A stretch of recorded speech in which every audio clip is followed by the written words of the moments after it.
Hey everybody, welcome back to the channel. Today we've got our Lilithmon mat and Digimon helping us out. This is kind of a surprise video. I didn't intend on making this video. I thought about putting it off, but I felt like I should make this video. First off, the main reason for making the video is I found the last gift box with the Greymon. If you've watched the other videos, you'll know I was thinking about trying to just find the medal on its own. But that was just as expensive as a gift box, if not more. So I got lucky, found it in store, and figured I'll pick it up. That way I have the full set. The other reason that I want to make this video is that I've been constantly stating things like on-play effects only happen when you play them directly to the fields. I have since found out that that's not true. And I feel super bad because that's misleading to how to play the game. The on-play effects happen anytime they're played. So whether that's playing them directly or digivolving them, that's when that happens. I am extremely sorry for getting that wrong. I'm going to try and do better with the rules moving forward. But again, I don't know the cards in the set, so it can be iffy sometimes. And I haven't played the game much. That said, I am going to go to try to do a tournament in a couple days. So we'll see how that goes. I finished the Noodlemon deck, so we're going to do that. Let's get this open. And Noodlemon is my nickname for Greymon. It's not perfect. I'm missing, like, there's some Kurosarimon that I would rather have instead of the ones in the deck. But that said, I did get some feedback from some people because I was planning on putting in the first set, Digimon, and people were like, no, that's been power crept. Don't use that one. And so I put in some of the other ones. If we get another Digimon out of these packs, that would actually help a lot. Let's get this guy open. Where is the...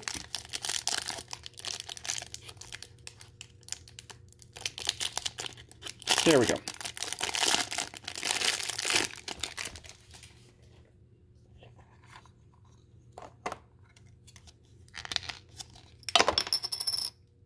Whoops.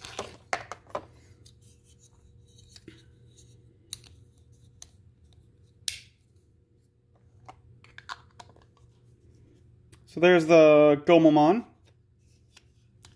And there's the previously opened Tentomon.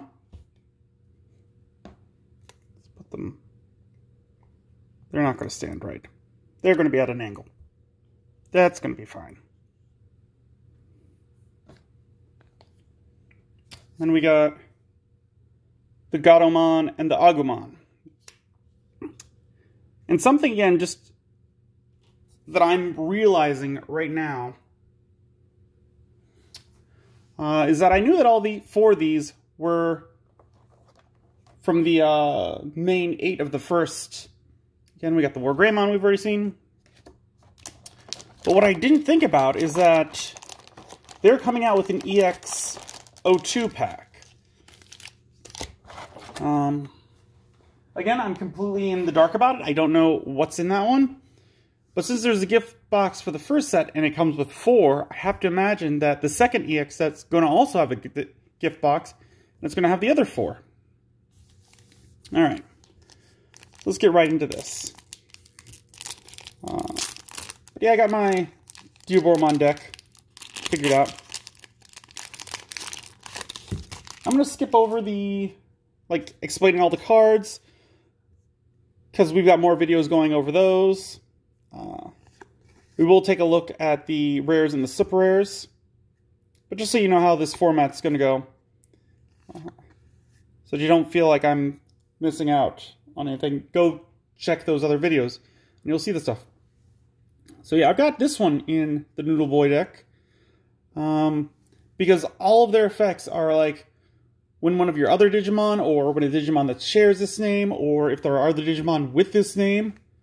So I'm very interested to see how the deck works.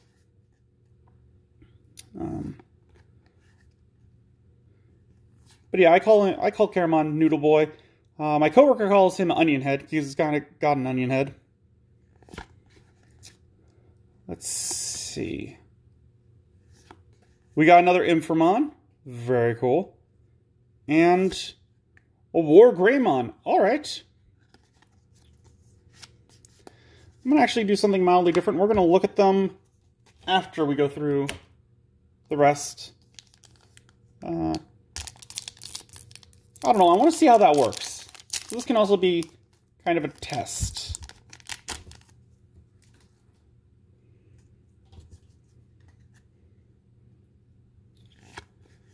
Yeah, but I'm excited to try and do an actual tournament. I'm not expecting to do well, because I'm not... Hey, there's Greymon. Yeah. See, he's got kind of an onion head, and he's got a noodle body, which is why I call him Noodle Boy. But yeah, I'm excited just to play. Like, I want to have some fun. We got another Leomon, and we got a Baptism by Fire. That does also remind me, they did announce in the game that mulligans are now a thing. They're testing that out, as well as a side deck. And if you remember way back, I was iffy on side decks. I didn't like the idea that they weren't allowing side decks. I have since grown accustomed to not allowing the side deck. And in fact, thinking in the past, every card game I ever played, I think minus 1 or 2 decks in Yu-Gi-Oh!, I didn't have any side decks.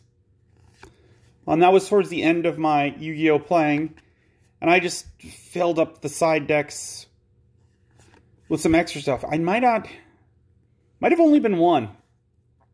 I don't know. We got a Skull Greymon and a Melgarurumon. Nice, 2 super rares. This has been a good set so far. Yeah, so how do I feel about side decks now that they've officially been announced? Like, in retrospect, seeing that I didn't ever use them, I'm not a fan. Like, I think I would have rather had kept no side decks. Because to me, that is just giving people with more disposable income a better chance. Like, I understand that there are going to be... That means in tournament bracket styles, there's going to be those decks which are, like... that are going to give the other decks troubles, but that's the entire point. We got another Analog Youth and Mega Kabuterimon. Alright, let's order these, and then we'll take a look at them.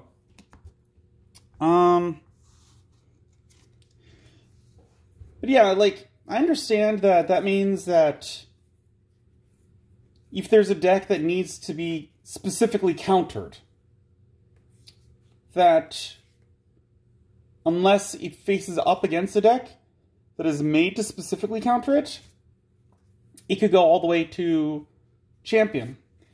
But if it meets that deck along the way, it could get stomped out immediately. So I understand that. But I think I'm fine, like, with that idea, because, like, that's part of how the game works. Like, if you get a bad matchup first round, it's like, too bad. Alright, so looking at our Shinies, we start off with a super rare War Greymon.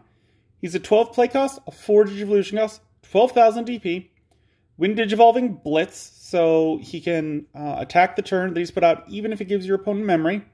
And when attacking, when this Digimon attacks a player, which I that's another thing I need to clarify.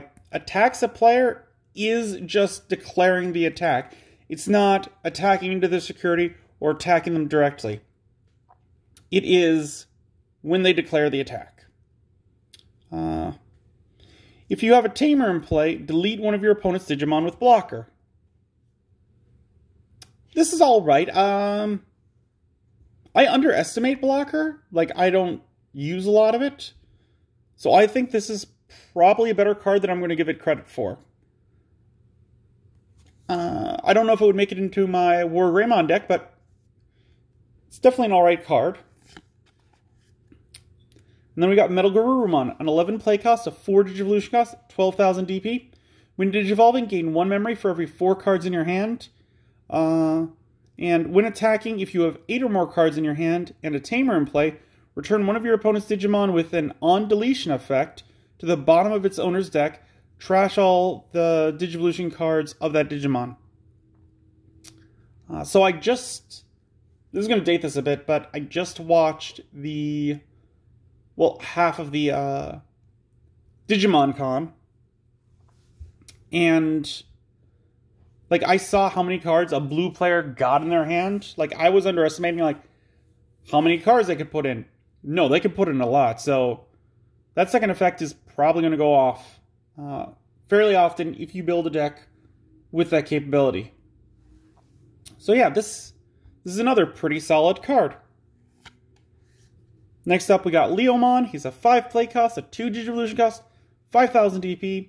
He has a security effect of, at the end of the battle, if you have 3 or fewer security cards, recover 1 from your deck. If this guy is underrated, I'm not seeing it from his ability. Like, it doesn't grab me like other ones does. It's just you could add a card to your... I feel like there's better yellow cards than this guy. Like, he does have the security effect, but it's an underwhelming one to me. Mega Kabuterimon. He's a 7 play cost, a 3 Digivolution cost, 7,000 DP. And when attacking, this Digimon can Digivolve into a Digimon card with Insectoid or Ancient Insect in its traits in your hand for its Digivolution cost. With an inherited effect of, when this Digimon deletes an opponent's Digimon in battle and survives, gain 1 memory.